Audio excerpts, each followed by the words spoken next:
이에 마귀가 예수를 거룩한 성으로 데려다가 성전 꼭대기에 세우고 이르되 내가 만일 하나님의 아들이거든 뛰어내리라 기록되었으되 그가 너를 위하여 그의 사자들을 명하시리니 그들이 손으로 너를 받들어 많이 돌에 부딪히지 않게 하리로다 하였느니라.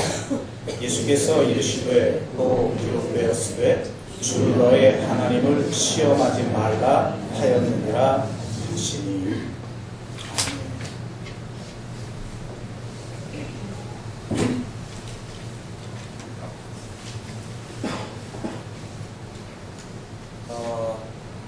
학자들에 의하면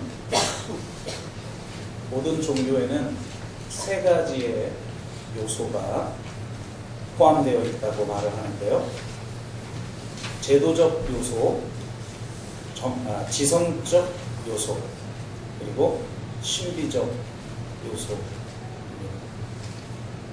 이것을 교회와 좀 연결해서 말하자면 역사적 제도적 요소는 베드로적 요소라고 할 수가 있고, 분석적, 이성적 요소는 바울적 요소라고 할 수 있으며, 마지막으로 직관적, 신비적 요소는 요한적 요소라고 할 수 있을 것 같습니다. 도로테 죄레라고 하는 신학자가 이렇게 평가를 합니다.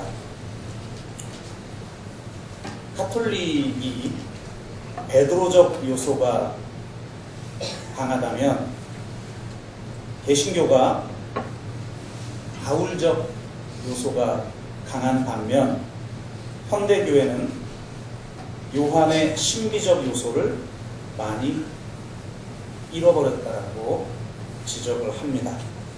그래서 바로 이 신비적 요소를 회복해야만 균형 있는 신앙생활이 될 수 있다, 이렇게 지적을 하면서 신비적 요소는 정적인 것이 아니라 실천적인 것이다 라고 말을 하면서 신비주의적인 실천에는 세 가지 형태가 있다고 말을 합니다. 첫째는 나 없음, 둘째는 소유 없음, 그리고 셋째는 폭력 없음입니다. 저는 이러한 이야기를 들으면서 예수님이 받으셨던 세 가지 시험과 이것이 연결되는구나 라는 생각을 하게 되었는데요. 예수님이 받으셨던 첫 번째 시험은 소유 없음에 대한 시험이라고 할 수가 있고, 두 번째 받으신 시험은 나 없음에 관한 시험이라면, 마지막 세 번째 시험은 폭력 없음과 관련된 시험이라고 생각을 합니다.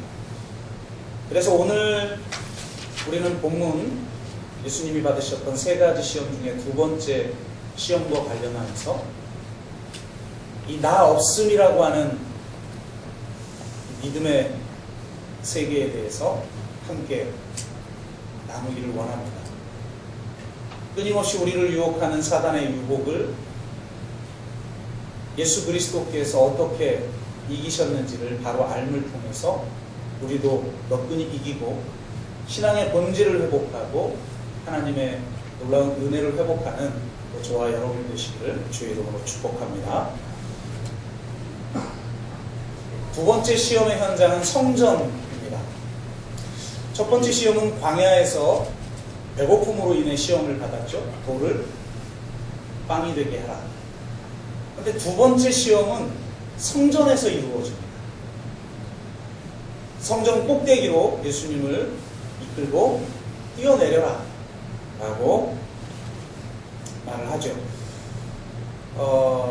그러면서 놀랍게도 사단은 성경 구절을 인용합니다. 정확하게 말하면 이렇죠. 내가 만일 하나님의 아들이어든 뛰어내리라 기록되었으되 그가 너를 위하여 그의 사자들을 명하시리니 그들이 손으로 너를 받들어 발이 돌에 부딪히지 않게 하리로다. 하나님의 말씀을 가지고도 우리를 시험할 수 있다는 것.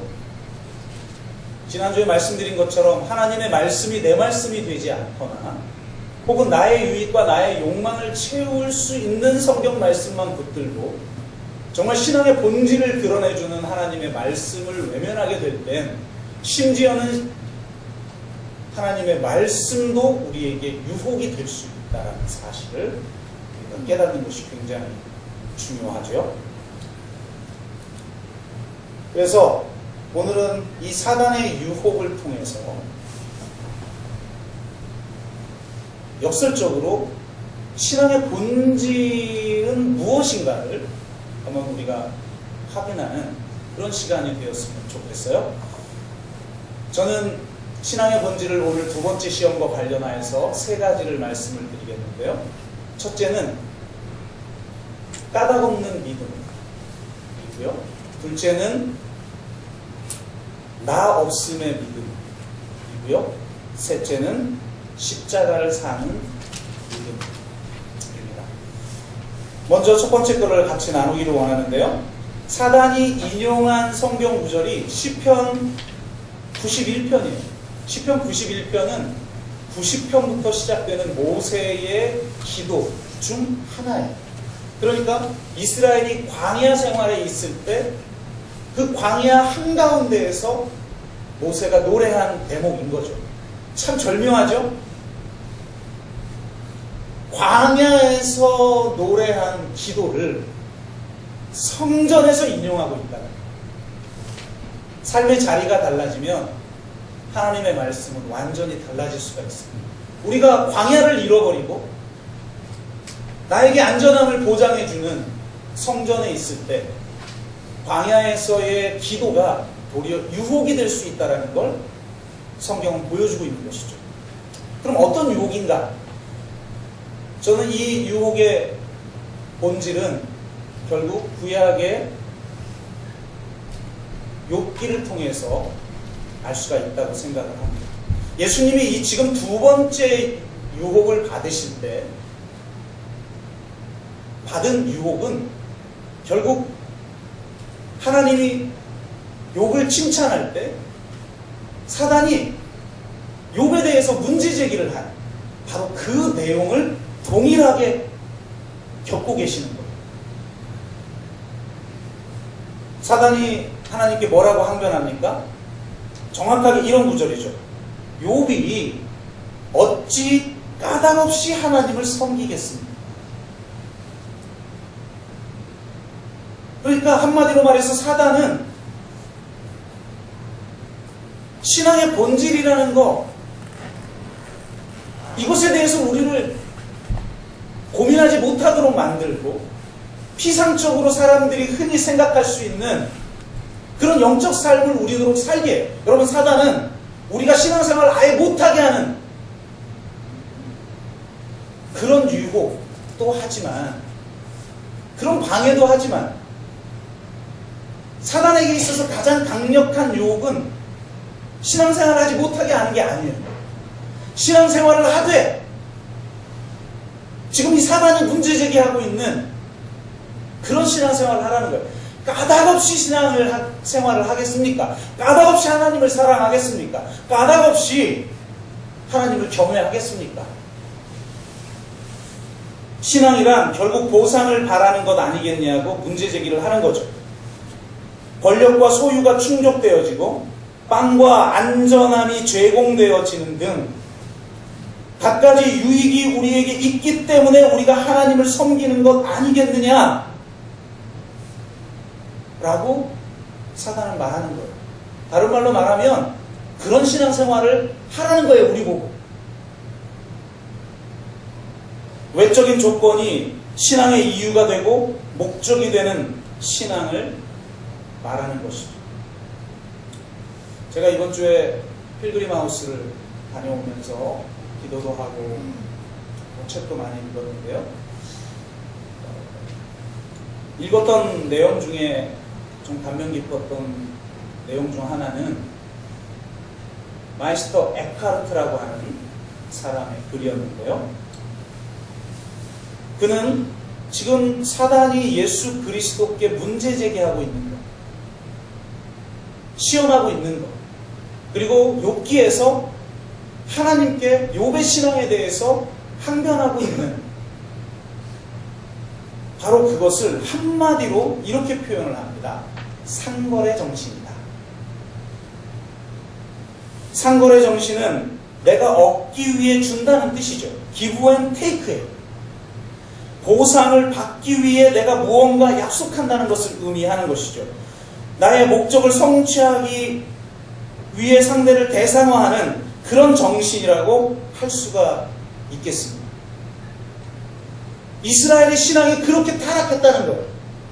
예수님이 살았을 당시에 바로 그 유대인들의 신앙이 바로 이 상거래 정신에 기반한 신앙이었다는 거예요. 그래서 예수님이 성전을 뒤집어 엎으시면서 뭐라고 말해요? 너희가 성전을 강도의 구렬로 만들었다. 그러면서 뭐라고 말씀하십니까? 성전을 너희가 장사하는 집으로 만들었다 라고 얘기해요. 제가 내적 치유 수양회 하면서 그런 말씀을 드리죠. 우리는 진정으로 사랑하지 못하고 있다. 사실 사랑하는 게 아니라 장사하는 것이다. 내가 준 만큼 받기 위해 사랑하는 거예요.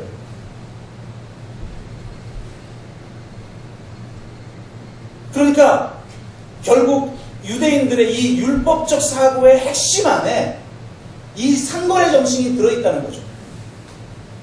하나님과의 관계를 거래적 관계로 전락시켜버렸다는 거예요.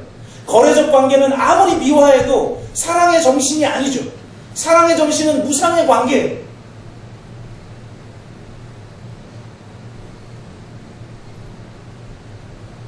그는 상거래 정신과 다른 신앙의 본질, 상거래 정신과 완전히 다른 신앙의 본질을 이렇게 표현하는데요. 왜라는 질문 없이의 신앙이다. 이유와 목적 없이 사랑하는 것을 말하는 거죠. 이유와 목적이 있다는 것은 결국은 자기 유익을 구하는 것이며, 그것은 누군가를 사랑하는 것이 아니라 사실은 자기를 사랑하는 거예요. 진정한 사랑은 이유를 묻지 않고 목적 없이 사랑합니다. 사랑은 장미와 같이 왜라는 것을 묻지 않죠. 장미는 꽃 피우기 때문에 그저 꽃을 피우는 것입니다. 사단은 이걸 부정하는 거예요. 너희들의 신앙의 동기가 근원적으로는 거래 아니냐, 하나님과. 내가 이렇게 하면 당신도 이렇게 해달라 라고 하는 거래적 관계 아니냐, 보상을 바라는 것 아니냐, 자기 유익을 추구하는 것 아니냐, 이유와 목적이 있는 것 아니냐. 까닭 없이 욥이 하나님을 사랑하고 경외하겠습니까? 라고 말하는 것이죠. 그것이 바로 성전을 장사하는 집으로 타락시킨 이스라엘 백성들의 신앙이었다라는 거예요. 진정한 신앙은 왜라는 질문 없이 믿는 것이고 사랑하는 것입니다. 까닭 없이 사랑하고 경외하는 것입니다. 이것을 다른 말로 말하면 하나님만으로 충분한 신앙이라고 할 수가 있죠.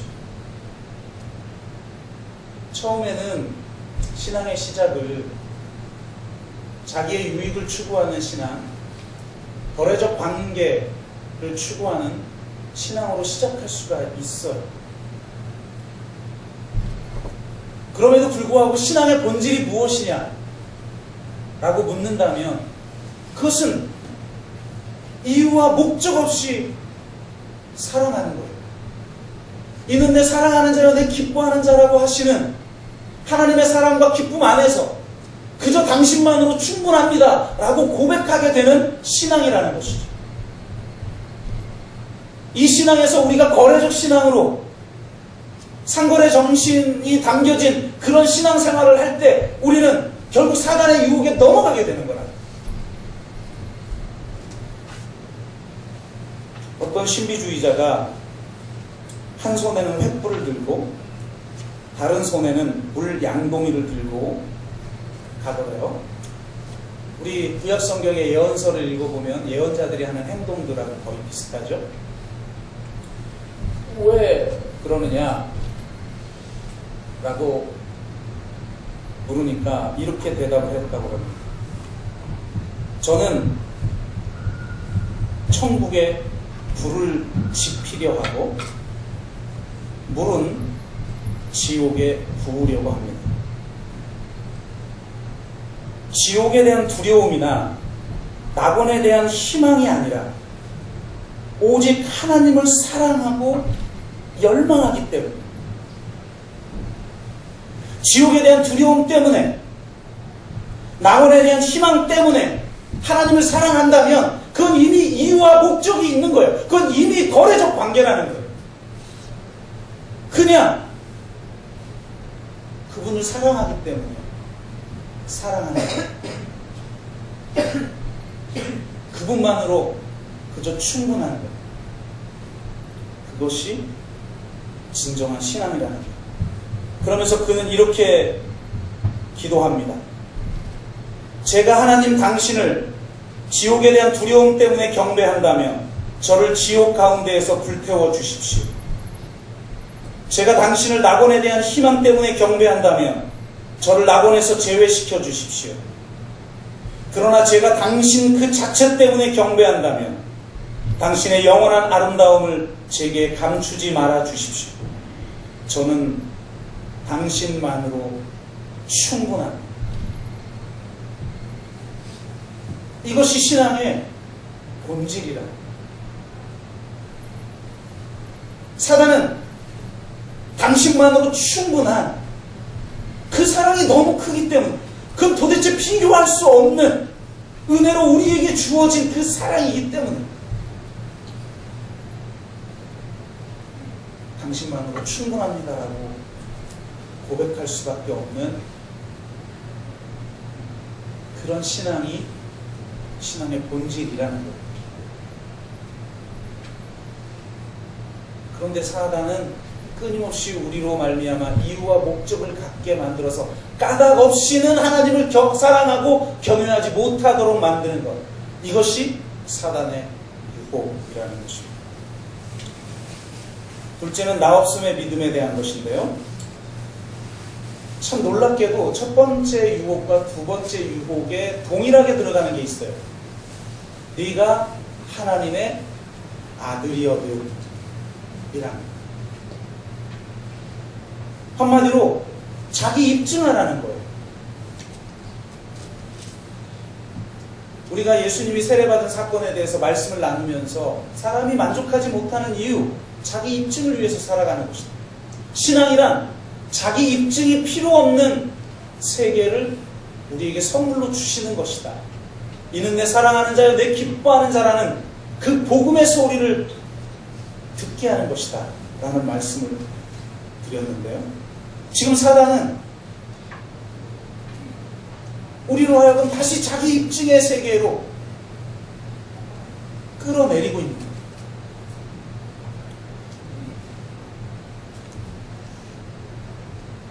정말 무서운 것은 단지 생존의 문제가 아니라 돌을 빵으로 만들어라, 이건 그냥 생존의 문제잖아요. 내가 배고프기 때문에 그냥 이 배고픔 해결하고 싶은 거예요. 그런데 두 번째 시험은요, 영적인 거예요. 모세의 기도를 인용하는 겁니다. 하나님의 아들이거든 뛰어내려가라. 그럼 하나님이 천사를 보내 손으로 받아주시지 않겠느냐.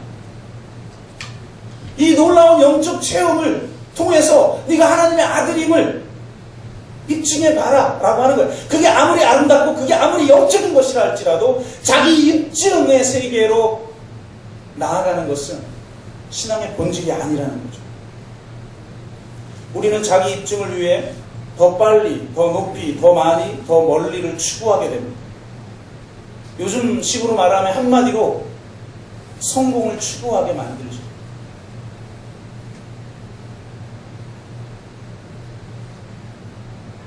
우리는 모두 성공을 통해 자기를 입증하려고 합니다. 그리고 그 성공을 통해서 결국 인기를 누리려고 하고 자신을 입증하려고 하는 것이죠. 지금 예수님에게 그렇게 말하고 있는 거예요. 너가 뛰어내리는데 하나님이 너를 받아준다면 모든 사람들이 너에게 열광하지 않겠느냐? 그렇다면 너가 이룰 수 있는 일을 더 손쉽게 할 수 있지 않겠느냐? 그러니 네가 하나님의 아들임을 입증해 보라고 우리에게 요구합니다. 주님께 요구하고 있는 거예요. 이것이 사단의 유혹이라는 거예요. 마틴 부버라고 하는 신학자는, 유대인 신학자는 이렇게 얘기했어요. 성공은 하나님의 이름이 아니다. 성공은 결코 십자가를 이해할 수 없습니다. 성공의 하나님은 고난과 고통, 비탄과 슬픔을 이해할 수 없는 하나님입니다. 그래서 한국교회가 추구하고 있는 이 성공의 하나님은 결코 세월호 참사 앞에서 어떻게 반응해야 될지 알지를 못합니다. 그런 하나님을 추구하고 있는 한국교회도 세월호 참사 앞에서 어떻게 행동해야 될지 알 수가 없는 거예요. 왜? 그들은 성공을 추구하고 자기 입증을 추구하고 모두가 다 성전에서 뛰어내리면 하나님이 받아주시기를 추구하는 그런 신앙을 하고 있기 때문입니다. 진짜 하나님을 만나려면 성전 꼭대기가 아니라 십자가로 나아가야 합니다. 십자가는 나 없음의 장소입니다. 거기에서는 자기 입증이 불가능해요. 내가 얼마나 대단한 존재인데, 내가 얼마나 가치 있는 존재인데, 내가 얼마나 성공적인 삶을 살아갈 수 있는 사람인데 라고 하는 걸 결코 입증할 수가 없어요. 성공이 불가능한 자리, 그 자리가 십자가의 자리, 나 없음의 자리인 것입니다. 우리가 자꾸 힘들어하고 자꾸 낙심하고 나 좌절하는 것은 뭐냐면 자기 입증을 욕망하는데 자기 입증을 할 수 없는 자리에 처할 때 우리는 절망하고 낙심하는 거예요. 그것은 십자가를 거부하는 신앙인 것입니다. 십자가의 성 요한이라고 하는 명성가가 있는데요. 그가 쓴 글 중에 아무것도 아닌 곳으로 가라 라고 하는 글이 있습니다. 이런 글입니다. 모든 것을 음미하는 그곳에 가려면 아무것도 즐거움도 찾지 말라. 아무런 즐거움도 찾지 말라. 모든 것을 소유하려고 하는 곳에 가려면 아무것도 가지려고 하지 말라. 모든 것이 되고자 하는 그곳에 가려면 아무것도 되려고 하지 말라. 참 기가 막힌 시죠. 그럼 어떻게 이렇게 할 수 있는가? 그는 이렇게 또 노래합니다. 네가 즐기지 못한 것을 얻고자 한다면 네가 아무것도 즐기지 못하는 곳으로 가야만 한다. 네가 소유하지 못한 것을 얻고자 한다면 네가 아무것도 소유하지 못하는 곳으로 가야만 한다. 네가 아무 존재도 아닌 것에 이르려면 네가 아무 존재도 아닌 곳으로 가야만 한다. 우리는 무엇이 되려고 합니다. 특별한 존재가 되려고 해요. 그것을 입증시킴으로 나의 존재를 드러내고 싶어 해요. 사람들이 나에게 열광하기를 원합니다. 인정하기를 원해요. 근데 그 자리는 결코 십자가의 자리가 아니라는 겁니다. 나 없음의 자리가 아니에요. 내가 너무 많아요. 그래서 낮은 자리에 갈 수 없고 고난받는 자리에 갈 수 없고 무의미의 자리에 갈 수가 없고 실패하는 자리에 갈 수가 없는 겁니다. 내가 아무 존재도 아닌 곳으로 우린 나아갈 수 없는 거예요. 그것이 사단의 유혹이라는 거예요.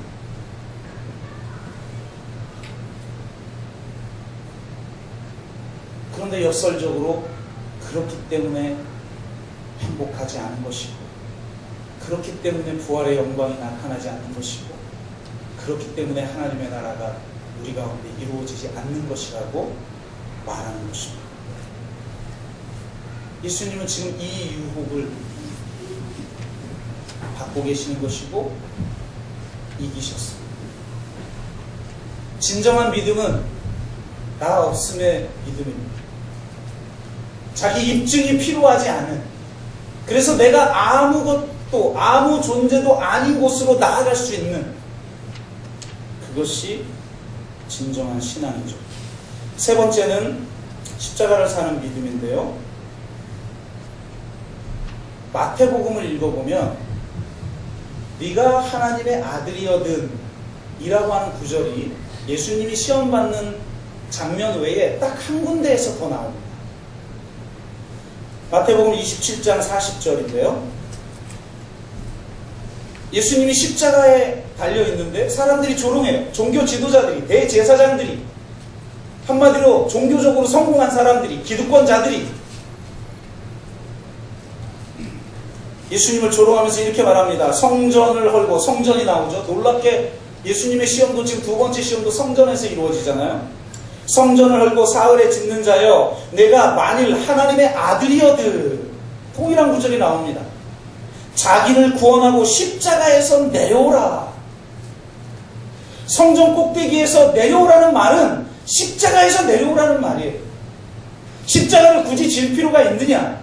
십자가를 지지 않아도 충분히 너의 기적적인 능력, 하나님이 너희가 성전 꼭대기에서 떨어질 때 천사를 보내 너를 받아주는 그런 기적과 같은 역사로도 이 세상을 구원할 수 있는 것 아니냐?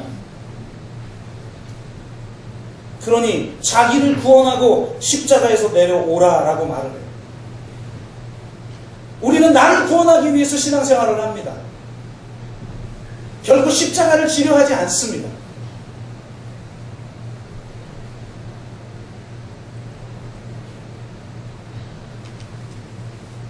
지금 그 유혹을 예수님께 하고 있는 것이죠.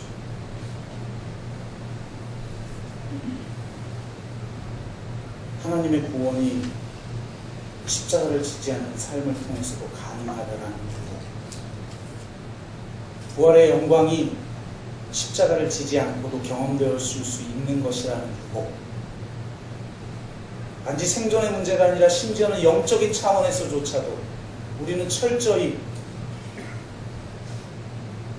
자기 유익을 구하고 자기를 살아가는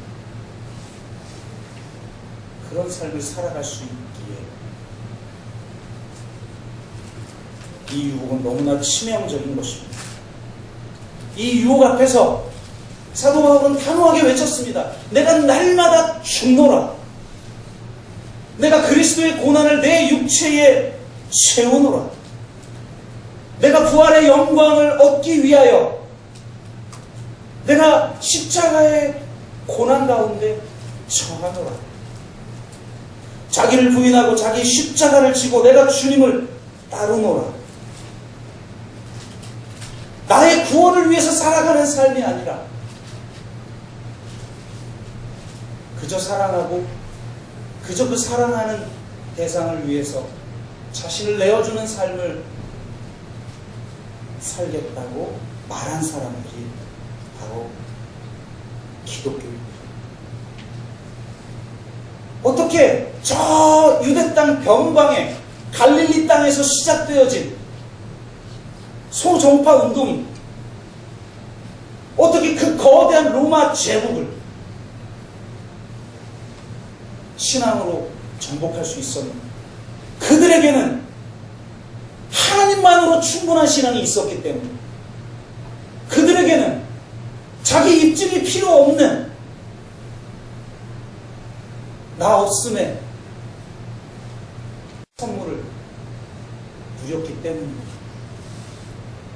예수님의 십자가만이, 어리석고 연약한 예수님의 십자가만이 이 세상을 구원하는 능력임을 그가 은혜로 경험했기에 자신도 동일하게 예수 그리스도께서 사셨던 삶을 살아가는 사람들이었기 때문에, 그래서 고난을 자처하고 순교를 두려워하지 않았던 사람들이 바로 기독교인이었고, 바로 그것이 로마를 정복했다는 겁니다. 지금 한국교회는 이 원초적인 신앙을 잃어버렸어요. 사단의 유혹에 다 넘어가 버렸어요. 하나님으로 충분하지 않습니다. 더 많은 이유와 더 많은 목적이 있습니다. 나 자신을 입증하고 성공을 추구하고 나를 드러내기 위해서 신앙생활을 합니다. 고난 없이도 십자가 없이도 구원이 가능한 신앙을 살아가고 있습니다. 그래서 역설적으로 진짜 하나님을 잃어버렸고 하나님 나라를 누리지 못하게 되었고 결국 세상의 지탄을 받게 되었다는 초대교회는 그렇지 않았죠.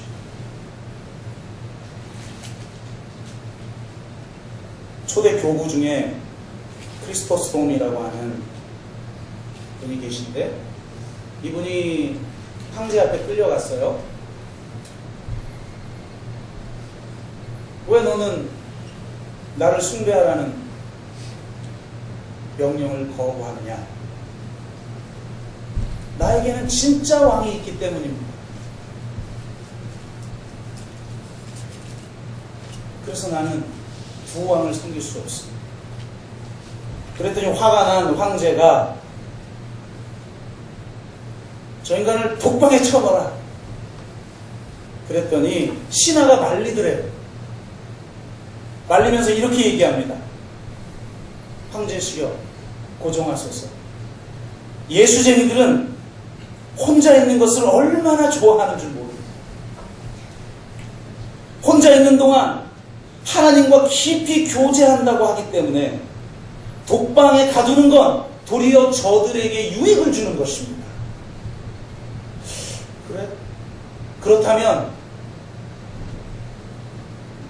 저를 악질 죄수들이 있는 방에 넣어라. 그랬더니 신하가 또 만류합니다. 아닙니다. 그건 더 위험합니다. 저 사람들은 아무리 악질이라도 변화시켜서 새 사람을 만듭니다.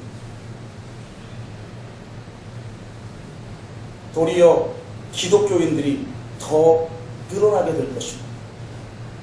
그럼 어쩌라는 거냐? 알았다. 그럼 저 인간을 죽여버려라.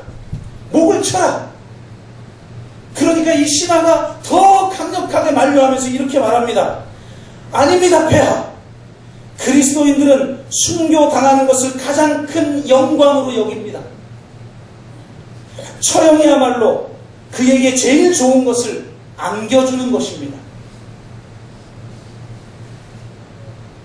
그래서 풀어줬고요.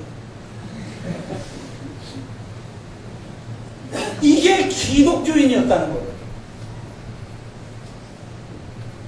이것이 예수 그리스도 안에 나타난 진정한 하나님과의 관계, 하나님을 향한 사랑, 하나님을 경외함, 진정한 신앙의 본질이었다는 겁니다. 결론을 맺습니다. 사단은 우리로 하여금 신앙의 본질을 잃게 만들고 생존에 목숨 걸게 만들며 심지어 영적인 것이라 할지라도 자기 유익을 추구하도록 만듭니다. 하나님만으로 충분하지 않습니다. 우리는 수많은 이유와 목적이 있습니다. 그 유익을 하나님이 채워줄 때만 나는 하나님을 사랑합니다. 우리가 믿는 신은 나와 거래를 할 수밖에 없는 장사꾼 하나님입니다.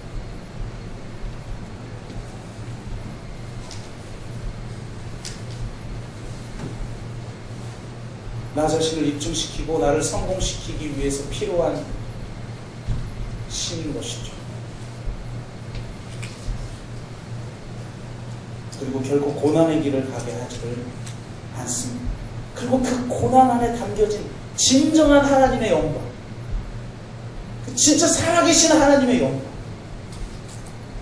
그것을 맛보지 못하고 있는 것이죠. 그런 신앙을 요구하고 있는 사단을 향해 주님은 외칩니다. 주 너의 하나님을 시험치 말라. 신명기 6장 16절 말씀인데요.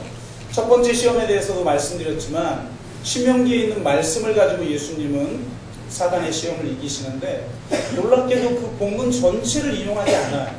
왜 그러냐면 바로 이스라엘이 그냥 밤낮 외우고 있는 쉐마의 말씀, 신명기서 6장부터 시작되는 들으라 이스라엘아, 이스라엘아 들으라, 쉐마 이스라엘.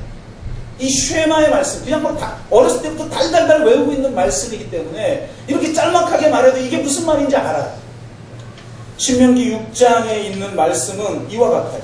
너희가 마사에서 시험한 것 같이 너희 하나님은 여호와를 시험하지 말라. 마사는 어디냐면요,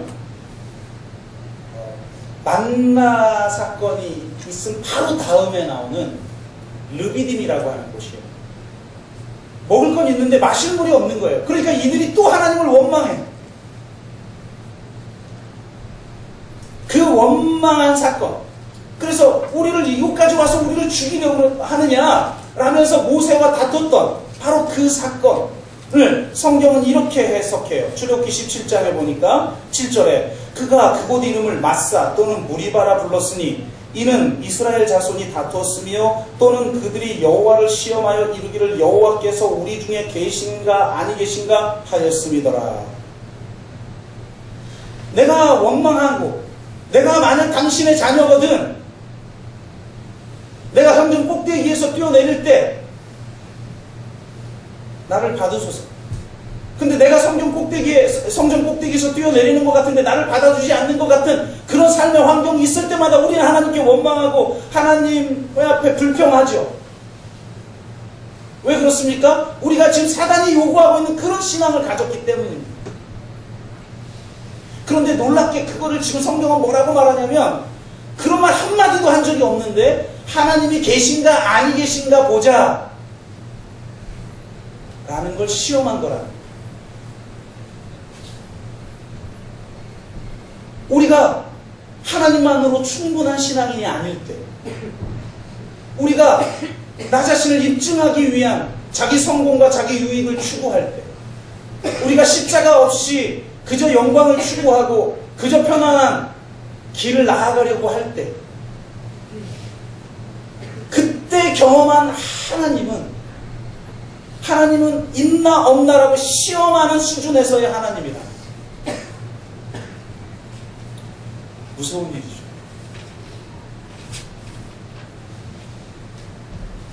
시험한다는 것 자체가 사실은 하나님을 안 믿는 것이고 하나님을 모르는 것이고 하나님을 사랑하지 않는 것이라는 것입니다.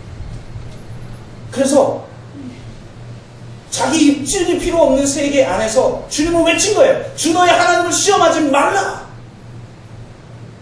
나는 오직 하나님 한 분만으로 족합니다. 나는 나 없음의 세계에서 내가 아무 존재도 아닌 곳으로 나를 이끌어도 좋습니다. 내가 십자가 없는 영광을 구하지 않습니다.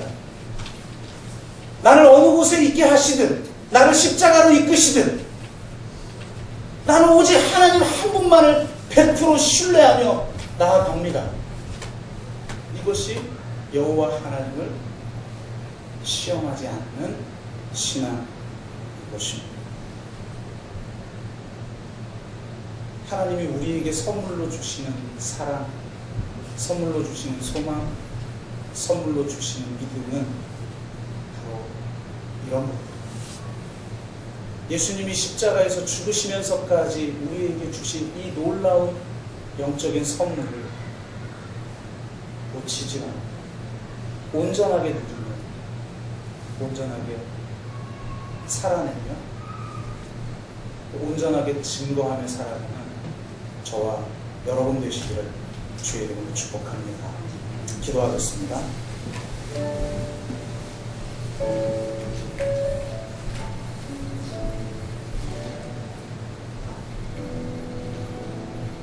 여러분 정말 하나님만으로 충분합니다.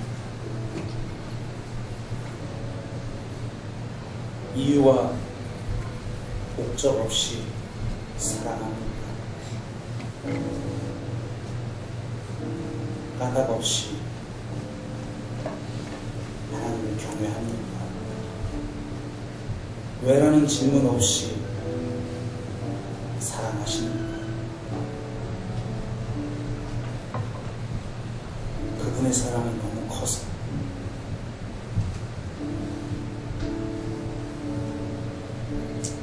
그것만으로 충분하여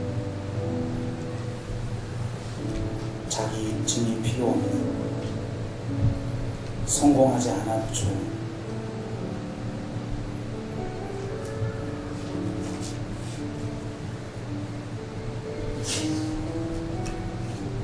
십자가 없는 영광이 아닌 십자가 가운데 임하는 부활의 영광을 온전히 누리기를 원합니다.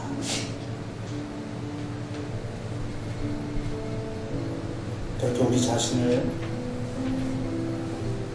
깊이 들여다보며 하나님이 선물로 주신 그 온전한 사랑과 믿음과 소망 가운데 거하기를 원하는 기도 제목을 가지고 함께 기도합니다. 같이 기도하겠습니다. 하나님, 감사합니다. 어찌 이 사랑을 알게 하시고 어찌 하나님 자신을 우리에게 보여주시며 하나님이 주신 여러 선물 때문이 아니라 하나님 자신이 선물임을 알게 하십니까? 주님 당신만으로 충분합니다. 당신 안에서 내가 아무 존재도 아닌 곳으로 나아갈 수 있습니다. 모두가 높아지려고 할 때 주님 우리로 낮아지게 하여 주옵소서. 모두가 세상의 영광을 구할 때 십자가의 자리를 내려가 이 땅에 신음하는 영혼들, 아파하는 영혼들, 허무에 굴복한 영혼들 온전히 사랑하며 주옵소서. 십자가 없이도 구원의 영광을 구하는 어리석음이 없게 하시고 살고자 하는 자는 죽고 죽고자 하는 자는 산다는 십자가의 비밀 날마다 누리며 나누며 사랑하게 하여 주시옵소서. 주님, 우리 안에 끊임없이 하나님을 시험하며 불평하고 원망하는 불만족스럽고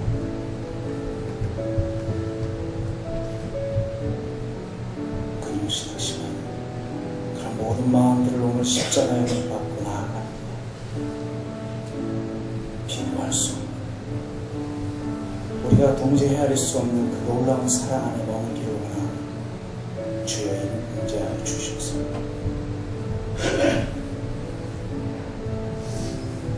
하나님의 충분한 신앙을 누리며 사랑하여 주옵소서.